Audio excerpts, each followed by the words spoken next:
Nasa Stockholm, Sweden si dating Congressman Zaldico noong January 15. Batay po yan sa petisyong inihain niya sa Korte Suprema.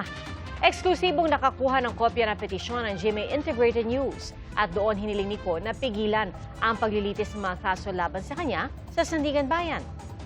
Saksi si Joseph Morong. Eksklusibong nakuha ng GMA Integrated News ang kopya ng petisyong ito na inihain itong January 25 sa Korte Suprema ni dating House Appropriations Committee Chairman Zaldico. Dito nakasaad na nasa Stockholm, Sweden si Ko noong January 15. Nakalakip sa petisyon ni Ko ang isang apostil o notaryo galing sa munisipalidad ng Nacka sa Stockholm sa bansang Sweden. Pinirmahan ito noong January 15, 2026 ng Notary Public na si Beatrice Gustafsson. Sa sertipikasyon, sinabi ni Gustafsson na personal na humarap sa kanya si Ko. Sinertipikahan din niya na na-verify niya ang pagkakakilanlan ni Ko at siya ang pumirma mismo sa dokumento. Pinirmahan ni Ko ang verification and certification against forum shopping para sa korte noong January 15 din sa Stockholm. Ang lokasyong ito ni Ko noong January 15, taliwas sa sinabi noon ng pamahalaan na nasa Lisbon, Portugal si Ko.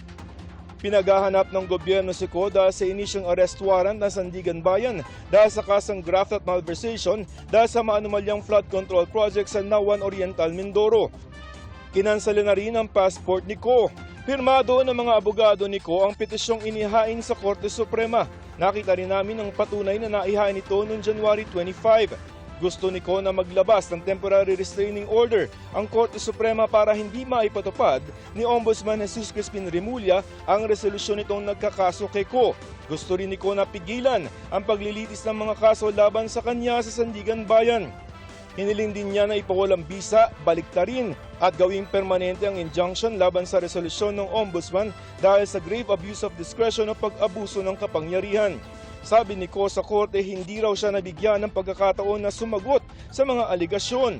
Kung ang basihan daw ng Ombudsman ay ang interim report ng Independent Commission for Infrastructure o ICI, may karapatan daw si Ko na sagutin ang bawat isang pahayag o statement doon.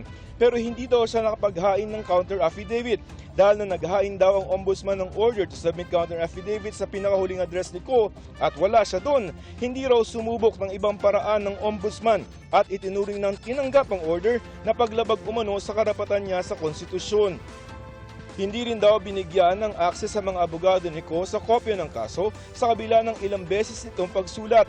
Minadali din daw ng Ombudsman ang kaso laban kay Ko. Binaliwala din daw ng Ombudsman ang finding ng ICI na wala itong inirekomendang kaso laban kay Ko dahil meron lamang itong beneficial ownership ng kumpanyang SunWest na umano'y sangkot sa anomalya na hindi raw sapat para makasuhan o masintensyahan si Ko. Nanindigan si Ko na walang ebidensya na nagpapakita na sangkot siya sa sabwatan o conspiracy. Hindi rin daw tumakas si Ko dahil umalis siya sa bansa noong July 19, 2025 sa official medical leave. At ang galit daw ng publiko sa flood control scandal ay nagdulot ng banta sa kanyang buhay kaya hindi siya makabalik sa bansa. Hinihingan pa namin ng pahayag ang Ombudsman.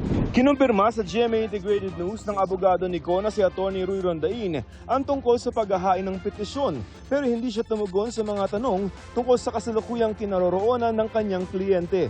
Para sa GMA Integrated News, Joseph Morong, ang inyong saksi. Mga kapuso, maging una sa saksi.